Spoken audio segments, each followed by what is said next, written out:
song, Come On Eileen? This is what I'm talking about. This is the Eileen, the famous Eileen. So come on, Eileen. How are you doing today? Is this your favorite song? I hate that song. You hate this song? I love this song. How do you hate Come On Eileen when your name is Eileen? Because everyone wants to play it to you. Were you named after that song? No. No, you weren't? Yeah. No. Well, this is very interesting because you guys do something that I've never heard of in the United States. So I'm with Alex Keir. Keir. Keir. That's it. It almost sounds Ukrainian, is it? No, it's Scottish. It's Scottish. Yeah. Alex Keir, Dr. Eileen Johnston, who's a pediatric dentist. Yep. Which I always say that if I ever ended up, my two older sisters are nuns, Catholic nuns, and I always say I never want to go to hell because I'm afraid that if I had to go to hell, they'd make me be a pediatric dentist for eternity. So I love root canals, fillings, crowns. I love everything in dentistry, but once a 3-year-old starts crying, I quit. I hand you my license. I'll push a lawnmower, I'll shovel manure, I'll do whatever, but I'm not doing a crying 3-year-old. And you're Rhona Hutchison. That's right. And you're going to have to really just explain your whole journey. I'll have Eileen started, and you can introduce these two guys because it's, like I say, it's all foreign to me. So tell them what you do. And first of all, tell them, why the hell did you pick pediatric dentistry? Why didn't you go into orthodontics or root canals? Or why did you pick a crying 3-year-old over a root canal? I don't actually know. No, I've always enjoyed working with children. And probably because a lot of them in Scotland have a great fear of dentistry. Because of the reputation that dentists have gained over the past. And so my main focus is actually for the sort of dentally anxious teenager. That's probably my main focus rather than possibly the younger ones. The younger ones you can work around, but it's actually their parents that are more anxious than the child.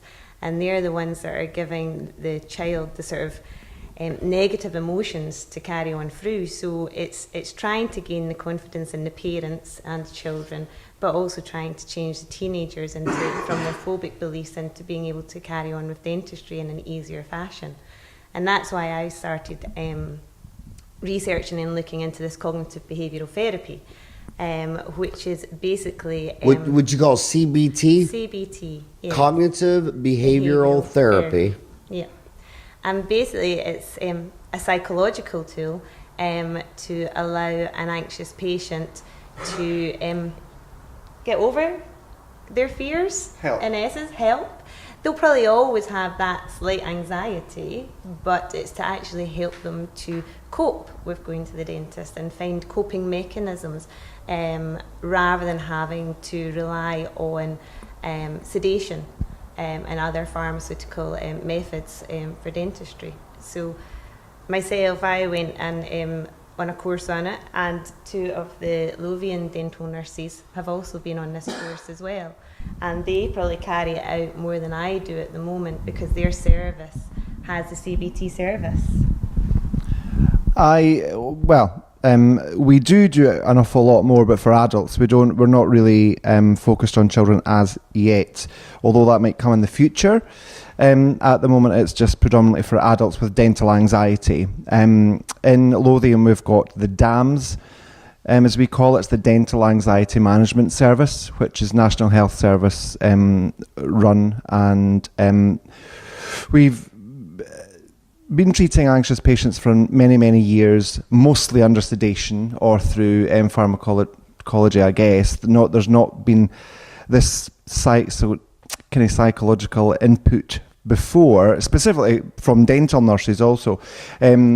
So we sat the same course, we went on the same course as Eileen. We'd done it, me and Rhona done it 4 years ago now at King's College in London, which was very good, with Professor Tim Newton. I first met him at a conference in Manchester, the dental conference in Manchester. He was one of the speakers, very excited about nurses being able to take a lead for a change and do something completely different We took it back to Lothian, and Lothian agreed almost instantly that we could go on the course and do this. So since then, we run a pilot scheme in Edinburgh, and we now have 1 day a week, every week, that we see patients for CBT, cognitive behavioural therapy. So we are referred these patients from the dentist, and then we put them on a course of CBT. That could be 4 appointments to 10, sometimes a bit more, roughly around an hour long each. And we sit in, it's a talking therapy, so we sit and talk. We have all sorts of distraction techniques and coping mechanisms we can teach the patients to use while they're in the dental chair. And once we know what they're needing done, we've got something to go for. So before they come to us, they usually have a full mouth exam, and then they could tell us about their fears, and we can address them. And it's going extremely well. And what are they usually afraid of? Is it the shot, the drill, the noise? It could be. I assume it's the mean, scary dental nurse, not the dentist. Yeah, they're terrified of dental nurses. Yeah, dental nurses are scary people. They're frightened of the but you're exactly right in saying that, and that's why Tim Newton has created this to be a CBT run by dental nurses, because most people are afraid of the dentist, and so if they know they're coming to meet with a dental nurse, it instantly already relaxes them, because makes it easier. They're making it easier, because it's them that they can't do the dentistry as such, but they know enough about it to explain to a patient in sort of real terms how it's going to work. But they don't have that anxiety because, these guys, aren't the dentist. Well, how many times do you say to the patient, do you have any questions? They say no, and then you leave and they turn to the dental nurse with... Yeah, absolutely. All the time. Yeah, so they don't all like the time. So they fear the dentist? Yeah. They don't want to communicate with the dentist? But it could be something as simple as they're frightened of the smell of the dental surgery, because it's that anchor we've been talking about today. Why anchoring a fear to something else, so that smell, the minute they walk into the dental department and they smell something, they think that's my fear, I've anchored my fear. So they're back to all these years ago when they had a bad experience or something was painful, and that smell reminds them of it. So it could be something as simple as, and I say simple because we can treat that quite easily. If it's a fear of or they can say, I'm frightened of everything, and you've got to really break it down then, because they're not really frightened of everything, but they're anchoring again that fear to a dental treatment. So they're just being in the room can bring out their fear. So it's breaking it all down, breaking the jigsaw up and put it all back together in the right places. That's how I like to look at it, really. And how's your success rate going? Extremely well. What does extremely well mean? Well, I'd say 4 out of 5, 9 out of 10? No, I'd say 9 out of 10. And I would say 9 out of 10 because that 1% or that one person that doesn't go through now and again is because they haven't put the work in. Yeah. That's who you'll most likely go to failure, because they haven't done the work at home. This is all about teaching people new skills, so they have to practice them outside the dental surgery before they come back for their next appointment with the CBT nurse. If they haven't done that and they haven't or they won't engaged, it's not going to work. Okay, tell them what you mean by doing your homework. Like give an example of something that your patient would have to practice at home to make them cope with getting dentistry. Okay, so what we find a lot, and Rhona will probably agree with me here, and Eileen, we deal with a few people who have a hyperactive or hypersensitive gag reflex, and CBT can help the hypersensitive gag reflex. So we have to teach them that they can control this when they want to. So we can give them tools. Sometimes it could be just a mouth prop. Sometimes we can make up an X-ray sensor, an X-ray film to give them at home, so they can practice themselves putting these things in place in situ to desensitize that gag reflex. So they can start with holding it. If it's a mouth prop, holding the mouth prop, a McKesson's prop, we call them. I don't know if you've got a different name from them in the States, but a McKesson's rubber mouth prop. Pop them in, and it could be a child size, even for an adult, a child size first of all, and get them to hold that in for 10 seconds or 5 seconds. Take it out, wait a little while, pop it back in for another 5 seconds, take it back out again, and keep building that up. And by the end of the week or by their next appointment, say you'd quite like them to be at 20 seconds holding the mouth prop in. That's nowhere near long enough to have a dental procedure. However, that's appointment number 1. So by the time we get to appointment number 10, and we're on the largest mouth prop we can get, that they can fit in their mouth comfortably, that should desensitize part of the gag reflex. Also, during that, we have to teach them relaxation techniques, because they have to be relaxed before they put the mouth prop in. So you really have to break it all down for them.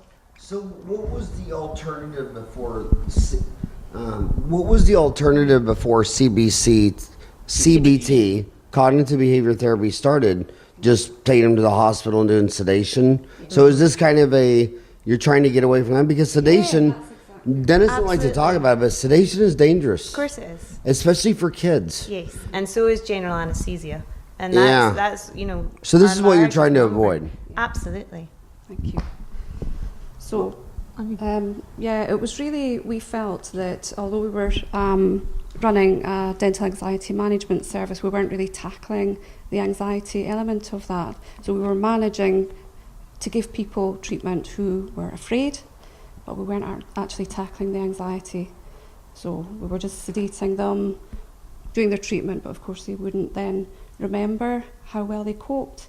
So it was just a different approach to it, really. So thinking about managing their anxieties, changing the way they think about things to bring about a behavioural change, and that's what the CBT does. So just a different approach, and it's avoiding, for a lot of people, inhalation sedation and IV sedation and general anaesthetics. You tend to find that with sedation it's very cyclical. So they'll have treatment with sedation, and then because they've forgotten about it, especially with IV sedation, 6 months later they'll be back and they'll require it again. And it will keep going throughout their life, that they will always have to have the adjunct of sedation for their treatment. And that becomes very expensive, especially on the NHS. And for the patient paying privately, they always have to pay for that private IV sedation. Whereas if we can get them to a point where they can cope with dental treatment without that adjunct, because they're in a psychological stable place to come in and be able to cope with dental treatment without anything, it gets them in a better place as well, and it breaks that cycle for them. And especially for our situation, we get, as Alex said, referred patients into us. And so ideally what we want to do is get them to a point where they can have a course of treatment and be discharged back into a general practice dentist without having to be re-referred back into us. And it means that we can see more patients as well. So you see pediatric patients under 16, 17, 18? Technically under 16, anything between sort of school age. So we go up to 17, 18. We will accept that. And Alex and Rhona do adults over 18? Yes, yes. And these appointments are usually an hour long? Normally, yes, And how many appointments does it take usually someone? Between 6 and 10, sometimes less than that. And do you like this? Yes, I do. I love it. And what percent of these patients, are, so tell us about a patient. Is it generally because when they were little they had a bad experience, or is a lot of it because they're mentally ill or crazy, or I think quite generally it's because they've had a bad experience in the past. There's something happened when they've been at the dentist and they haven't liked it, and so they've kept that in their minds. Catastrophized it, so it's become a big issue. But also, catastrophized? Yes, Well, say that word again. Catastrophized. And what's catastrophized? Well, it's when they've been in a situation that they didn't like, but when they remember it, when they recall it, it's worse than actually. Always. Yes. I've been doing dentistry 29 years. You know how many men have told me that the dentist put his knee on their chest? And it's like, okay, no dentist on earth ever put your knee on. I don't know how a dentist can get their knee in someone's chest. Your legs need to be 12 feet long. Plus, someone said this to me a few weeks ago. They said, the last time I was here, because I'm based Tuesday to Friday at Chalmers Dental Centre in Edinburgh, the Casualty Centre. Somebody said, so we see lots of patients going through all the time. and they said, oh, the last time I was here, the dentist had to have his knee in my chest to take my tooth out. And I pointed out to the patient that even though we anchored his chest and kept that still, his head would still move. And he thought about it for a second, and you could see him doing this. And he was like, oh yeah, so it would.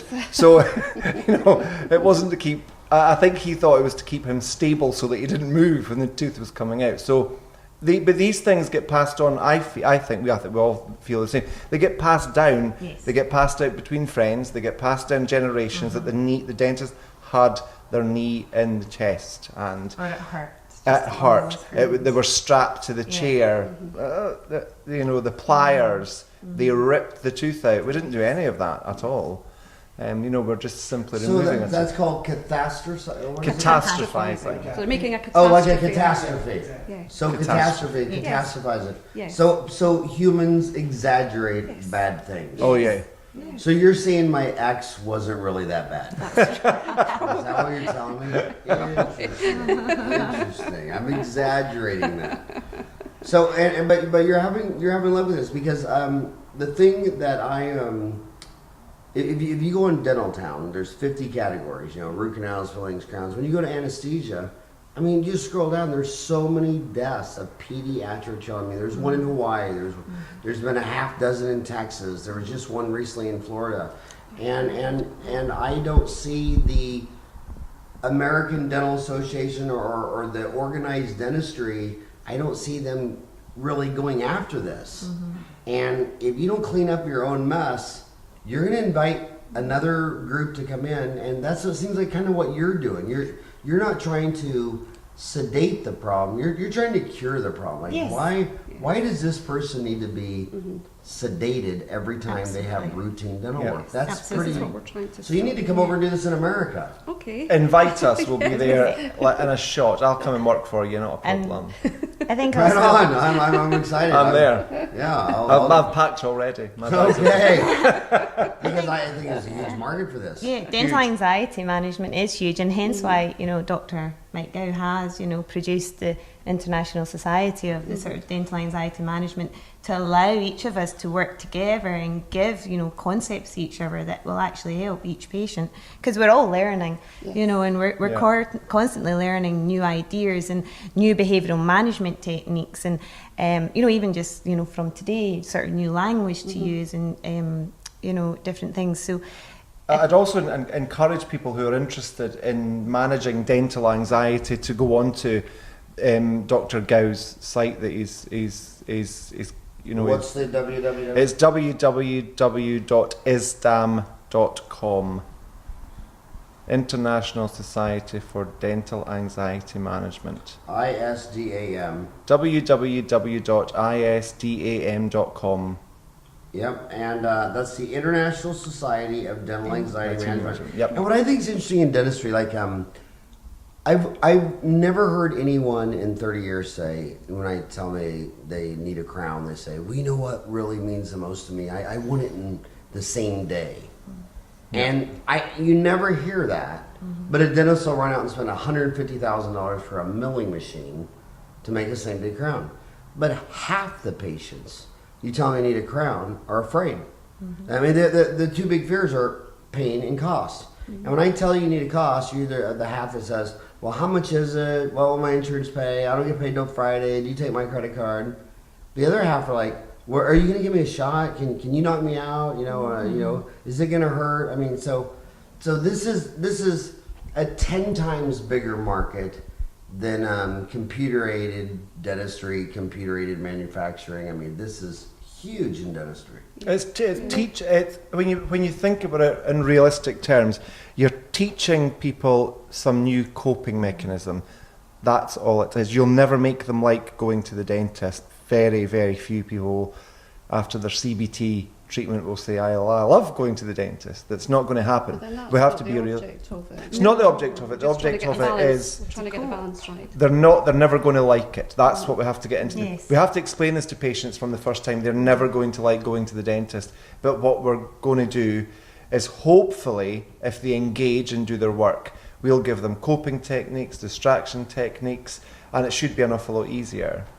And do you think these techniques apply to other problems in life that these patients will have? Yes. I do. Talk about that. Shall I? Can I And just of quick? course, yeah. I have one patient The who. rule is bald men go first. I knew we were going to get on. When I seen your picture on the Bald internet, I men thought go we'll get on. We're bald. It's our link. So I had a patient who had a problem with her having anything in her mouth for a long period of time. So she regarded having a dental radiograph a long period of time. So we had to break that down. She also told me on her first appointment that she had a problem with eating. So she had to mush everything up or have a sauce with it or have lots of water. I can't do anything about the eating. I haven't been trained to that level, but we concentrated on the dental radiograph and her gag reflex. And we got that slightly better, slightly better. It was getting there. Every appointment I seen her, it was getting easier for her. So I asked at about the fourth appointment, just as an instance, how is your eating going? And she said, oh, well, I haven't given it a thought. I've just been eating normally. So from a couple of appointments for one dental problem, she forgot she had a problem with the eating because we were giving her mechanisms to cope. So that, because she worried about these things, she seemed to be able to cope with it an awful lot easier. And can I just put it to the back of her mind that she had this eating, she eats properly, she eats healthily, but it was the having something in her mouth for that period of time that she didn't like it. But that seemed to ease. I hope my questions don't sound ignorant, but CBT, cognitive behavioral therapy, Yes. is that kind of like hypnosis? What's the difference between hypnosis and CBCT? Well, we're not we're not really going to try to put anyone sort of into a trance-like state. But we do relaxation with them and a bit of meditation as well. But that's just to try to get them to become or to feel more comfortable in their environment of a dental surgery.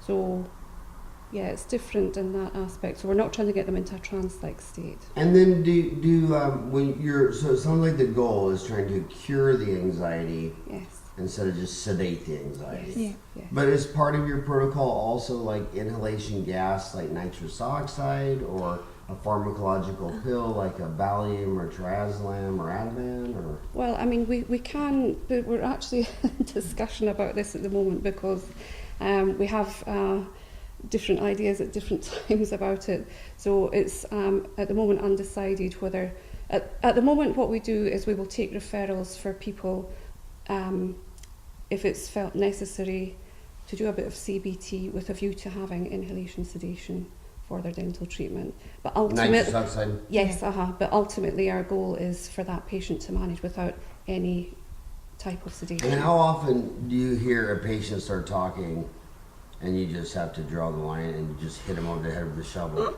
and then bury them That never happens. Come on, Eileen. You hit at least one over the head with a shovel. You're telling me you've never had to bury one of your patients? Not yet. Not yet. I think sedation will always have its place in Yes. dentistry. We have I was to a bit- acknowledge that. It will always. So will general anaesthesia. So will Valium or whatever that drug you choose to use. However, but for people that are anxious, that we think CBT will help, we put them through for a course of CBT because sedating them covers up the problem. It doesn't assist or dilute the problem. All it's doing is covering it up. So the next time they come, we cover their anxiety up, we cover it up. So people become used to being sedated for treatment. And they hang on this, that they need it. And that's the problem. They end up needing sedation to get things done. You go ahead. I think your ideal situation is, going back to your question to Rhona there regarding the sedation aspect, is I think, as you say, there's still a place for sedation. For instance, if you've got a very anxious patient who comes for CBT and they can cope exceptionally well eventually for fillings, but they need one wisdom tooth taken out, absolutely offer them the IV sedation for something like that they will hopefully never have to go through again. And it means that they can just forget about it. However, they have learnt a coping mechanism to get on with just everyday dentistry, that, you know, that they can then go and have their fillings, their crowns, their root treatments. But for something, you know, a wee bit more sort of detailed, you know, as I say, like the extraction of a wisdom tooth, there is no doubt that you'd maybe want to offer them, especially if it's a difficult extraction, that little bit extra. So it's not to say that we wouldn't consider using it at all, but it's just an extra tool that's there. Even So you know what I do to solve that? Whenever I take out the wisdom teeth, I pull all the dumb teeth out too. It's one way. That's one way of doing it. The clever teeth and the not so clever teeth. Yeah, take them all. But even if it's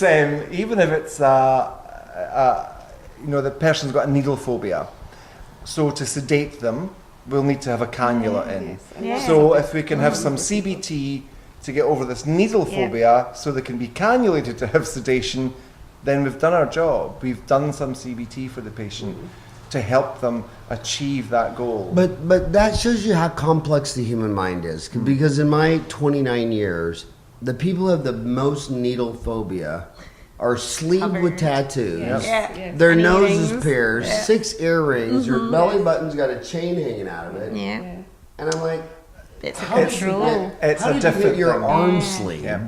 Yeah. It's and a be different afraid of thing. needles? That is, nobody's been able to give me an answer for that. What do you make of Some that? people will say it's the control. They can't see what's going on. They can see, you know, them getting tattooed and. Also, you know, they but want this. Yes, it's a want. They want Oh, that. okay. They Yeah. need this. They want that. Yes. That's Yeah. the difference. Yeah. And they have the outcome that they want at the end, you see. They don't want it to go through the pain. And they feel... I thought your way for years in dentistry. Years. Thought, well, you've come in with your tattoos, neck tattoos. You've got everything pierced, tongue pierced. And I think that a slight scratch to have some dental treatment on that, there's no way that would be as painful as all this. But this is a want. That's a necessity. They'll go through That's it. the difference. Yeah. They'll go through all that Absolutely. pain. And it's something I think an airplane fear too. Like in America, 30,000 Americans die in a car each year. They're not afraid to drive in the car. Yes. They're all afraid to get on the airplane, and like years will go without one plane crashing. That's right. And that they have no fear of that, and that they fear that because they're not the one driving the plane. Yeah, Control. I'm driving the car, Yes. but I'm not driving that plane. Yep. And CBT, you know, enhances that for them, that they have the control. We're putting the control back to them. Yep. You know, so as much as the dentist is there, they've learnt their stop signals. They can speak out to the dentist and say, this is how I wish it to be done.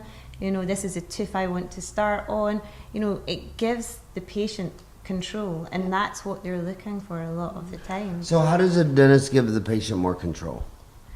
One of the big things that certainly I teach my children and the teenagers, and I presume with the adults as well, is just giving them that stop signal. Yeah. That if they want to stop, they just put their hand up and everything stops. Yeah. Dentist comes out, suction comes out, everything stops Yeah. until they're okay to start again. And sorry, So you always tell your patients that? yes. Yeah. But First and every patient. foremost. so then what it's very- happens when they find out it's a lie? When It's they raise not their a hand lie. and never And stop? that's our issue. Left hand up, stop Yeah. straight away. Also, a good thing for a patient to give them some control is to ask them to write. In your case, write you a letter. Works How so they well. perceive it's going to be, how they would like it to be. Now, some of it will be completely unconventional, but you might be able to pick out little things from that letter to you just to make that appointment in your surgery, treatment room, whatever you want to call them, just that little bit easier for So them. you say a lot of patients they're afraid of the smell. Smells. So do you think dentists should start asking their dental assistants to bathe more, to wash more? Yeah, we're getting about. Are you sure? You guys are in denial, aren't you? You're in denial. You're blaming it on Well, the they do dentist. say we don't like the smell of the dentist. They don't say we don't like the smell. Yeah, they don't. Okay. It's almost they don't like the smell of the dentist. us. I have to back that up. Earlier, Alex, you told me to go to this website, ISDOM, International Society Dental Anxiety Management. Welcome to the International Society of Dental Anxiety Management, ISDAM website. You told me this website. What would they find on this website? They would find lots of information on that website about dental anxiety. It's relatively new. It was founded by Dr. Mike Gow of the Berkeley Clinic in Glasgow, where we are today. And I think it's if you go on, there's lots of information, and you've got links to go to. You also can get in touch with other people. It's other people who are interested in dental anxiety management. It's a really interesting site. You've been on the site, haven't you? It gives you some really good sort of top tips. Yeah. You know. Tips. That's a good word for it. It gives you good tips. You know, for instance, when I went on, I had never heard of the sort of to sort of procedural injection, you know, as such. You know, I tend to just, you know, topical and in goes the needle as such. Whereas, you know, just learning from other people of going in just, you know, very, very quickly, just for a few seconds, coming out, and then going back in again, makes it a lot less painless. Talk about that again. You would have. So when you're giving a shot, Yeah. You start to give it, then you pull out. Pull out. Yeah. And then talk about that more. So basically, because you've already anaesthetised very, very slightly, just the sort of the minimal part of gingivae, when you then go back in, they don't have that insertion pain anymore, and so you can then deliver the injection, you know, more painlessly, but also slightly quicker as well, rather than having to, you know, give a really sort of slow injection to make it painless. So it works really effectively. And then Mike was talking about the wand, and there was another one. What was the one these guys talking about yesterday?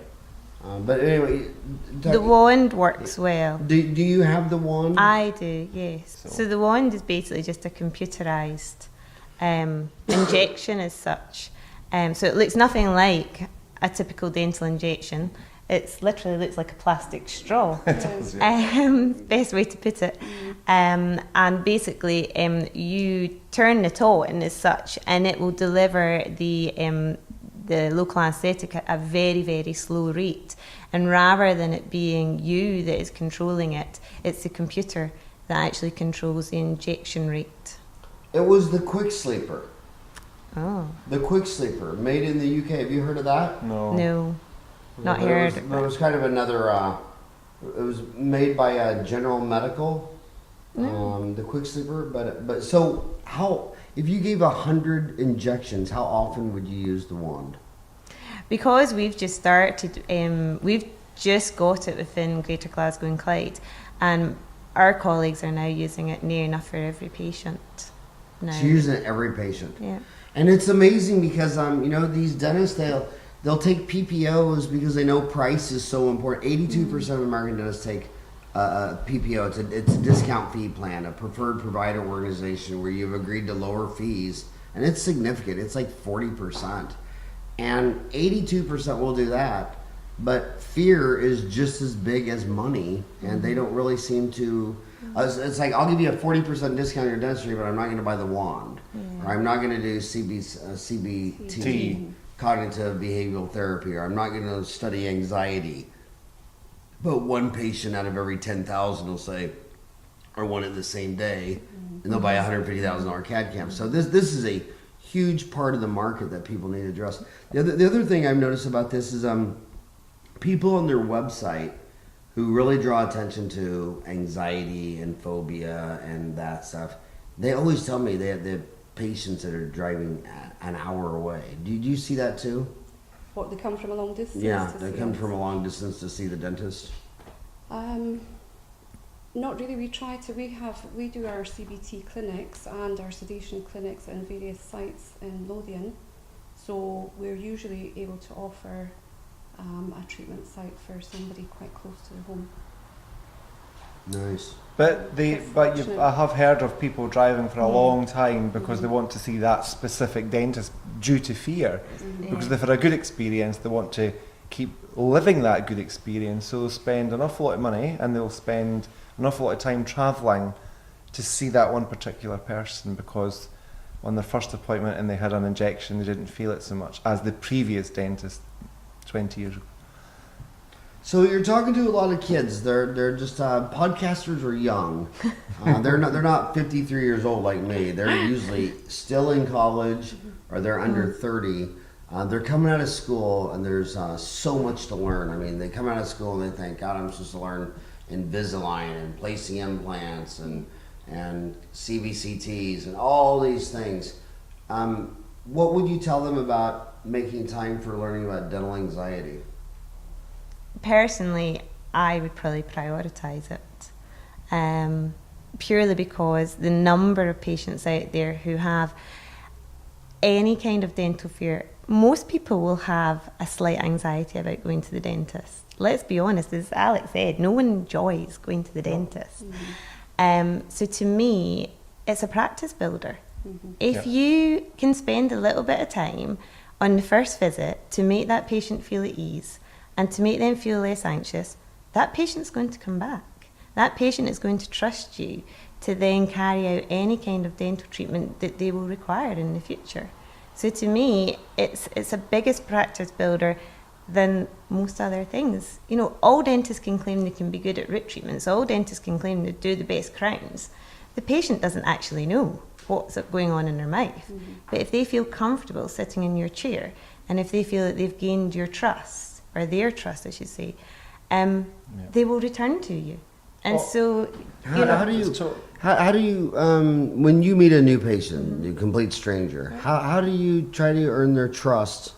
I mean, how can you earn someone's trust when you see them in 2 or 3 or 4 minutes?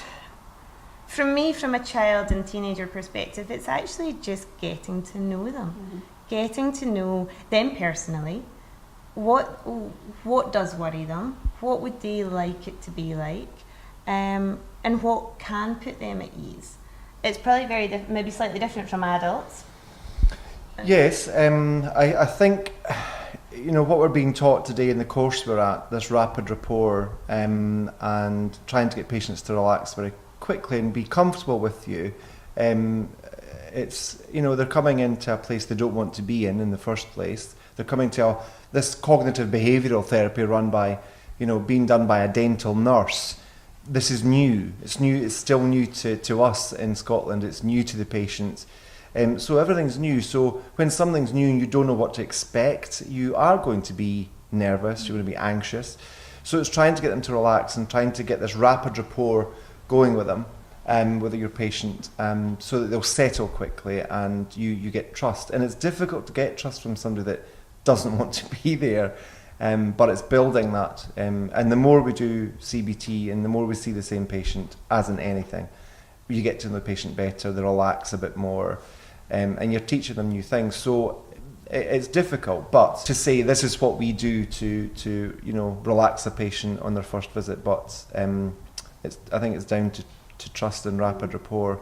Getting to know them. It's getting to know. It's also about the language you use, being positive. To be interested in Yeah, constantly positive. Yeah. You know, it seems like one of the biggest problems I have with children, and why I'd rather go to hell than be a pediatric dentist, is, you know, you start to work on a normal child, and then his mom out of nowhere says, "Now, if you don't cry, I'll give you ice cream when we're done." And you're being really brave. Hang on, he's about to give you a shot. And, you know, don't cry. Hang on, and you're just like, oh my god. And then the kid just starts to freak Out. Yeah. And then so then there's the big debate in the United States. I want you to talk about this as a pediatric dentist, because there's literally 100 debates on Dentaltown about whether or not you should let the parent go back in the room. Now, I don't want to get too inappropriate, but parents are afraid of separating with their kids. I mean, even at the Catholic Church, there's been scandals and billion-dollar lawsuits. So it's like, if you can't trust a Catholic priest or a coach at the college football, I mean, and I have raised 4 babies. I mean, I wouldn't want to hand you my baby and have you go around the corner, and so the parent wants to be back there, but they seem to be a bigger problem than the child. So a lot of this cognitive behavior therapy needs to be aimed at mom and dad. It is. And so talk about that. So my exact question is, do you let parents come back in the room when you're working on a child in a pediatric dental clinic? I tend to, yes, but that's a personal choice by me. I probably would allow any parent to come in. I would say, though, the majority of my patients, probably until about age 8, 9, will have their parent coming in with them.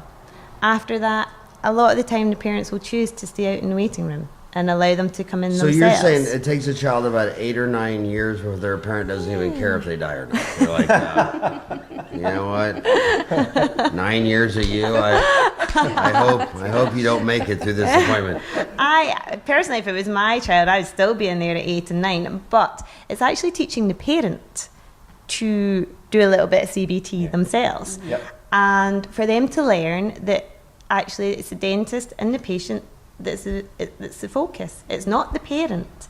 And if the parent is happy to just sit in the seat and, you know, read a book or play on their phone, just allow the patient and the kid to just get on with doing what the dentist and they are planning to do. And actually it's one of the things within the UK we're looking at is a CBT booklet for parents. A CBT what? Booklet. Say So it just slower. a little pamphlet, a wee book. An information. A book, book- yeah, oh, an a information leaflet, yes. A mini book. A booklet. So, You know, it's so tough when you're an American because I know you're all speaking English, but half the time my brain's like, what was that? What was that word? so I'm currently working on a little CBT pamphlet with a Professor Chris Williams, who is a psychiatrist, but his main area is CBT. And I'm working with Caroline Campbell, who's one of our consultants in paediatric dentistry at the Glasgow Dental Hospital. And we, at the moment, are creating a booklet for parents. So exactly what we've just been saying about the patient, teaching the parents relaxation methods, giving them little ideas by just saying, you know, take a seat, play on your phone, you know, be prepared for that dental visit. Thank you. And also Tim Newton is working on a teenager booklet as well down south with a number of people as well. And again, it's for that teenager to cope as well, because they have heard all the horrible stories from their parents. And it's knowing when to say, okay, I take that information from them, but I can now do something better with it. So yeah, parents are one of our big issues that we are looking certainly. Well, when you make that, you said you called it a booklet or a pamphlet? Booklet. A booklet. When you make that booklet, if it's digital, I wish you would post it on Dental Town. Yeah. Or write an article on it. We have a Dental Town magazine. It's 100 pages. It goes to 125,000 general dentists every month. But then it goes digitally to dentists all around the world. But Perfect. it's kind of funny because I really believe the children are the most important thing, as observed by funerals. Like I always say that you go to a funeral of a 75-year-old man that died, and everybody's just walking around saying, you know, he had a good life, good life. He's a good man, good life. No one cries. When grandma dies, there's tears. But when baby dies, oh my God, I mean, they're just stammering. It's just, and I'm fixated on this surge of pediatric dental catastrophes. And like I say, when you see threads on Dental Town says, another one in Florida, what do you mean another one? You can't run a country where the dentists are saying, oh yeah, we lost another one.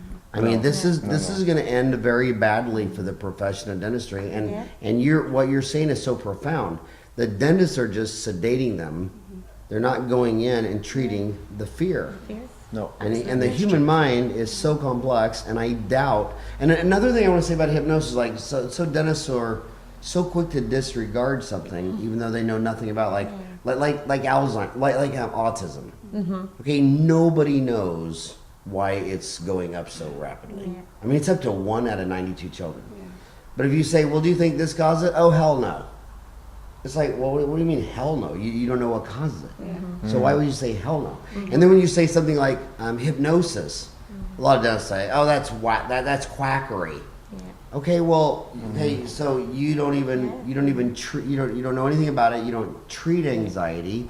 You just want to stick a IV in their arm and inject them with Propanol and knock them out. I mean, so just try to. It's not the way to go. No. What's that? It's not the way to go. Yeah. You need to steer away from that. Can I just go back a little bit when you were saying about you're bald. You can do anything you want. Anything I like because I'm bald. You're a VIP. I'm a VIP. So going back to when you said to Eileen, what would you say to these young dentists that are leaving college, and what should they concentrate on, and we would all agree definitely that the young dentists should concentrate more on anxiety and get a good footing of that, but also to invest in your nurses to do, or your assistants to do some training on CBT, cognitive behavioural therapy. Seeing a nurse is much less expensive than seeing a dentist for an hour. If you could run that from your clinics to help all these patients that you see with anxiety, then I feel you're onto a winner. It's working very well, and financially, it will save you an awful lot of money. You seeing a patient for an hour for talking, but you need someone to do dental fear CBT who knows about dentistry. You need someone. Well, are you guys in the familiar world. with Dental Town? No, but we will be. So there's 217,000 dentists on this site, and Do we have that about in the whole of Britain? we don't really have courses for dental assistants. And Right. you guys are 2 dental assistants, right? Yeah. And by the way, I don't like the term dental assistant because No, it changed in the UK. the consumer, all the grandpas in my office say that they've been referring to my assistants for 30 years. Well, your nurse said. They always say your nurse, and the only person saying your dental assistant is the dentist. And then I come over to UK, and you guys are called dental nurses. Yeah, we are. Yeah, that's the right term because That is the right term. It's kind of like the endodontists. They're trying to do this campaign that they don't like the association with root canals. So they're trying to do this marketing campaign to change it to endodontic therapy. I'm like, good luck with that. I mean, what's Coca-Cola going to do? Change its name to, What's Up Juice? I mean, it's crazy. So everybody calls it dental nurses. So I wish the dental assistants would go by dental nurses because that's what they are. But yeah, I wish you would be the 2 dental nurses to build the first online CE course on Dental Town. Well, we can do that. Yeah. Email me on that, Howard at Dental Town. Yeah, and we I will. would love to have this. Got your card. And so much of, because you're right, because the American mindset of anesthesia, of anxiety, is hit them over the head with a sledgehammer and put an IV. And a lot of it is just the talking, the soft skills. So, well, tell me what you're afraid of. Yeah. Tell me what's going on. People react to that. They like that. Huge. And it helps so much. Yeah, more and more people are seeing therapists for so many other reasons. Why not include dentistry within it? Yeah. And these are the guys who are I only went to a specialised do therapist it. one time and I told him my problems, and he killed himself right there on the spot. He just.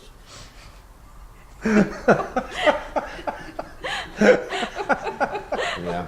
I think I must have not got a very good one. I Not really very honestly good. think if you invest a little bit in your dental surgery assistants, dental nurses, it should be dental nurses, America. It should be dental nurses. We're nurses. You invest in your nurses and let them go with CBT that to help with anxiety, and you'll find that you'll get a much. Well, it makes the dentist's life easier as well, not just the patient's life, but it's the dentist's life as well. It makes it because the patient can cope when they're in the dental chair. Yes. The treatment can go quicker. You can get, instead of stopping and having breaks all the time to ease them into it, which lots of dentists that I work with do. We stop and break, many times. You can get on with treatment a lot easier. So it benefits everybody. Whether it's, Well, and the most important thing is that when I have no fear, I come in regularly and I get preventative care, and you see a little cavity and you do a filling. But if I'm afraid, now I'm a cat chasing its tail. So I stay away for 5 years, and now I don't need a little filling. Now I need a root canal, build up crown, gum surgery. Yeah. So the we more talk about that in CBT as well, breaking that cycle of anxiety. talk about that. We talk about that in CBT during our therapy sessions, about breaking that cycle of anxiety and your perceived threat and your avoidance of it, and then you're feeling good about it in the short term, but in the long term it makes it worse. So it's a circle of anxiety. So we want to break that, and I show that to my patients. It's a good little diagram for them to see what's happening and what we need to do. Do you have a diagram on that? Yes. I wish you'd post that on Dental Town. Okay. Because it's so sad, because Yeah. the more you fear dentistry, the more dentistry you're going to need. Yes. And if you don't fear dentistry, you won't even get half of Yeah, those procedures. exactly. That's a great way to look at it. Yeah. I also find that whether they're young adults or they're elderly adults, it depends. But lots of people who are frightened of dental treatment have little regard to their dental health or their oral hygiene, should I say. So their brushing is not very good. They never get a scale and polish. They never get checkups. So it gets worse. They tend to use all the things that are advertised on TV to help to save them going to the dentist, because it's a huge thing for people. I've seen one patient who wouldn't walk past the door of a dental surgery. They had to cross the street. They would go across the other side of the road and walk past. They couldn't go past the dental surgery. Now they've had CBT and they're away I again. understand that. I have the same problem with police stations. I want you to talk about another one that drives me the craziest, is when the crazy patient won't let me lean him back in the chair. When I'm like, do you sleep in a chair? You don't sleep in a chair. Exactly. How can I not lay you back when you sleep flat in a bed? Because I have a hard time doing my best dentistry. I mean, if I always do my dentistry like this, well, now you're having me do something for the first time. So what do you think's going on when a patient will let you lean them back all the way? Well, I think it's. I think you've then got issues with trust, haven't you? So it's going to be you're working on that trust and control. Yes. So working with your patient to gain trust from them. Reassuring them that the reasons why you need to lie them back in the chair for your posture, and so that you can do the best job. Sort of, and desensitization as well. Sort of laying them back a little in the chair and seeing how far back they can go, and letting them stay at that position for a short period of time, then lengthening that period of time, reclining them more, that kind of Give graded them control. exposure. So it's trust and control, or both? Give them control. Tell them to press the button to lay the chair back, and then they can take their finger off when they're having enough. That could be enough for them. Let them do it when they get so far back. Stop. That's fine. Yeah. But how much time is that taking of your time to train a patient to lie flat in the dental chair? If a nurse knew how to do cognitive behavioural therapy, they can have their room. You can put the patient in there, and they can train the patient to lay flat. But and something like that, the patient can be trained or given tools to train themselves to do that at home with pillows, with a reclining chair. They can do all that on their own if they can be taught some. And that's And the also, engagement part. yeah, the engage with it and do it at home. Also, a good tip for that is to listen when they're doing that. Is to listen to the sound of suction. You can find these sounds quite easily. Listen to the sound of a dental drill. Desensitize them. The sound, the thought is a distraction technique from how far they're lying back each time. Bring us over to America and we'll teach them people. I think it'd be a great course. It is a great course. I think you should start with it online first to build up. I mean, I would assume 99% of dentists don't even know what CBCT or CBT means. Cognitive behavioural therapy. Yeah. Works. Was Sigmund Freud originally from London?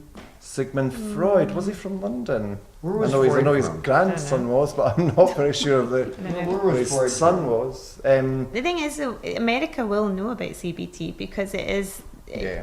They must. It's the therapy for things like depression, OCD, phobias. He was from Czech Republic? I guess pre-war Czech Republic. That's the football team I had in the Euro and they got kicked out.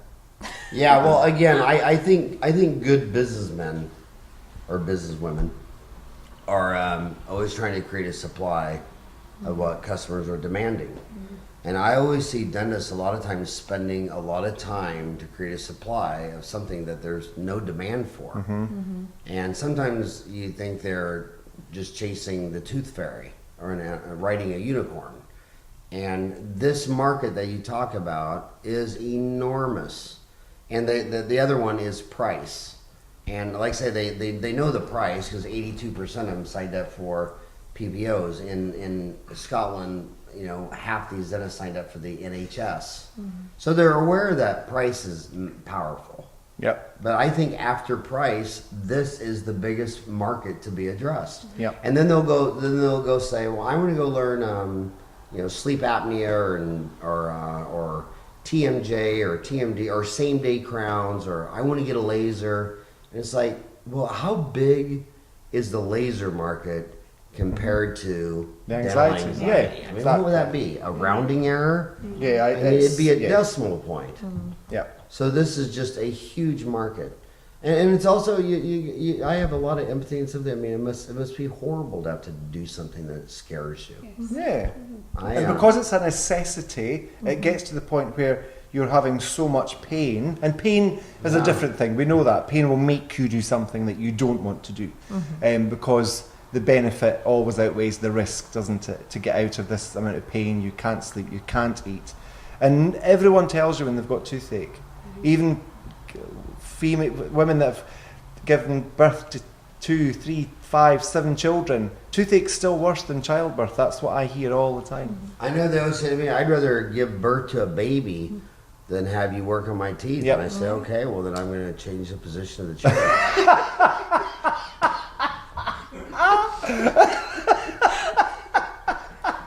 I can do both. You've got 4 already. You've got I got enough. 4 already. Enough. I know how Enough to make a already. baby. I got 4 of them. You know, I got 2 of them sitting there.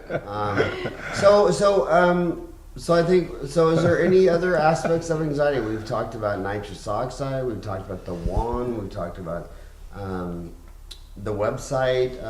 We only got a couple more minutes. I really think. I want to ask this, because you're always you're trying to have empathy for the patient. I'm trying to think. When was the last time I feared something? Like they fear going to the dentist. I mean, when's the last time you feared something? I can't think of a. I can only think of one fear I ever had, and this kind of goes back to dentistry of how the human mind works. And there's definitely too much information on Dill. But when I married your mother, one of the first things she said to me, she goes, "Where did you get that scar on your butt?" And I don't see my butt, I've never looked at my butt, and I said, I don't know what you're talking about. And so when she met my mother, when she was close to my mother, she said to my mom, she goes, why does Howie, what is that scar on his butt? And my mom said, oh, she goes, when he was just a baby, he was running across the yard, and the big German Shepherd from the neighbor knocked him down, took a big bite of his butt. And I was sitting there, so I met her, I think that she asked Mom that at 23. I met your mom at 14. But she asked that at 23. And I always, my whole life, would wonder where, I was a varsity wrestler. I did boxing. I was could bench 250. But when a little dog would start barking, my heart rate would scatter and I'd jump around.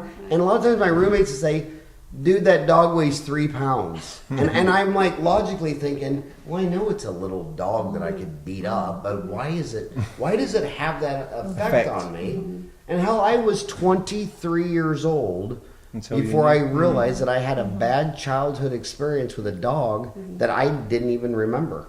Yep. But my mom remembered it. Yes. And then when she said that, it kind of started, because I always was afraid of dogs, and to this day I have cats. But when my mom told your mother that, it kind of started the own programming where I was understanding myself. Okay, dude, you got bit when you were 1.5. You're good. You know what I mean? And now I'm much less afraid of dogs at 53 Because you understand that. than I was at 23. So I have my own personal experience. But when's the last time? I mean, do you have any fears? Well, I do. I have a fear of spiders, and I haven't never been bitten by one. So that was probably a learnt fear from, I don't know, my brothers and sisters or my parents. So they taught me, I guess, to be afraid of spiders. But they've never done me any harm. We don't have scary spiders in Scotland. So this is kind of like a catastrophe where you're making a catastrophe and I see out of one something that's and I never would even happened. Scream and run away. Of course, my brothers have to chase me with it then. But so it's been a frightening, and so still, when I see a spider now, it scares me, but I have learned to control it. using. And you called that catastrophe? Catastrophizing. Yeah, Catastrophizing. Making it a bigger issue than it actually yes, is. because really, a little spider on the wall in my house doesn't warrant me screaming and running away, does it? No. So I've learnt to kind of rein that in and rationalise it and look for evidence for why I behave like that, and so I've managed to. So now when you see a spider, have you stopped throwing beer bottles at the spider? Yes. Good job. Well done. So do you have and any I fears? don't squash them anymore. And you don't squash them anymore? I don't particularly like flying, and I would say that was In my an airplane? fear. Yeah, and it's a control thing. Exactly what you were saying earlier. I'll go behind a car wheel and I don't mind that at all because I'm in control. But yeah, I don't particularly like getting on an aeroplane. But a bit like the cycles, as we've been talking about, the more I go on them, the better I become at it. So a bit like having the fear of the dentist. The more you go and the more regularly go, and the fact that everything's okay every time you go. So like me getting on a plane and everything's okay, and then I go back on another plane and everything's okay. It reinforces that actually it's okay, it's safe. I've got a diagram about that as well. You got what? Yeah, I've got A another diagram for diagram. that as well. Do you? Yeah. Yeah, Got lots of diagrams. Start a thread on Dental Town. Yeah, What are your fears, Alex? Besides blonde women.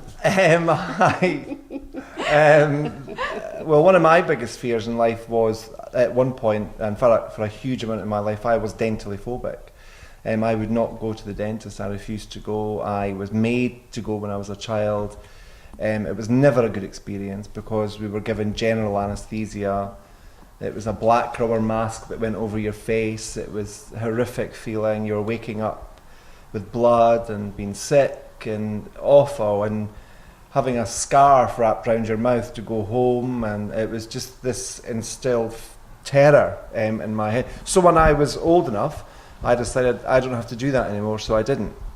I looked after my teeth. I was very good at brushing and flossing, but I never went to the dentist for, I would say, and I hang my head in shame when I say this, I would say about 8 years I didn't go to the dentist at all until I had to. And that's when you lost all your hair? That's when I lost all my hair. The dentist took my hair away.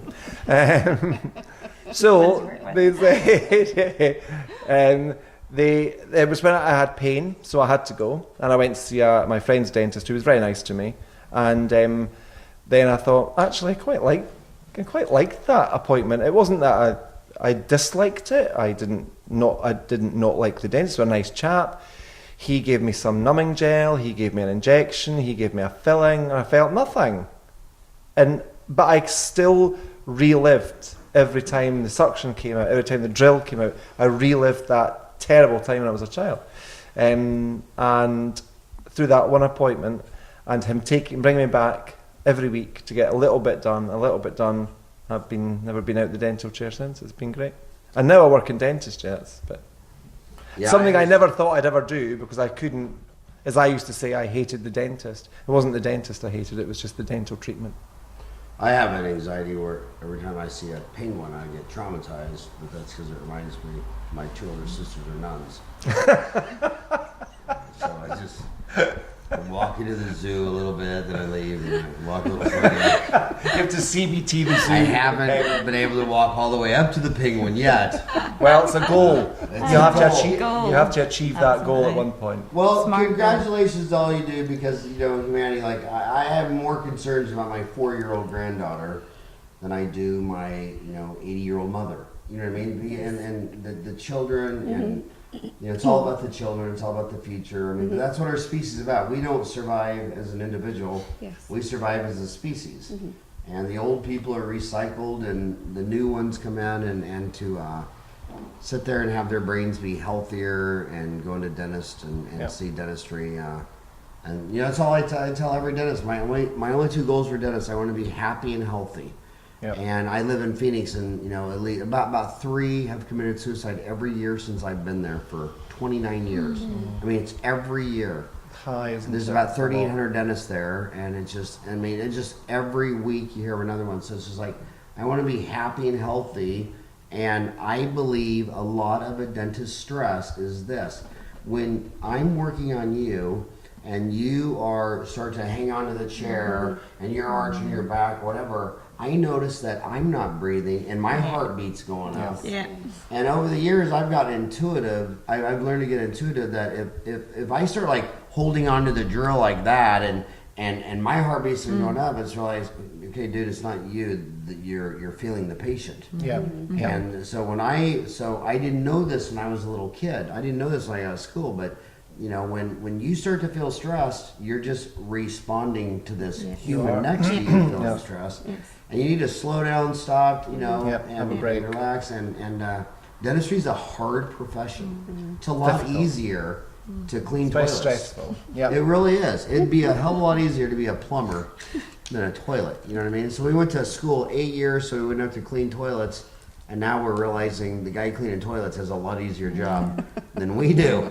And so dealing with the patient stress, all these techniques will help your patients, help you deal with staff, your kids, your wife, everything. Dog. Great tips for and tips is a good word for it, but also techniques to in everyday life, not just for dental. But if you reduce the patient's anxiety, that will reduce your anxiety. It will reduce the costs. It will reduce.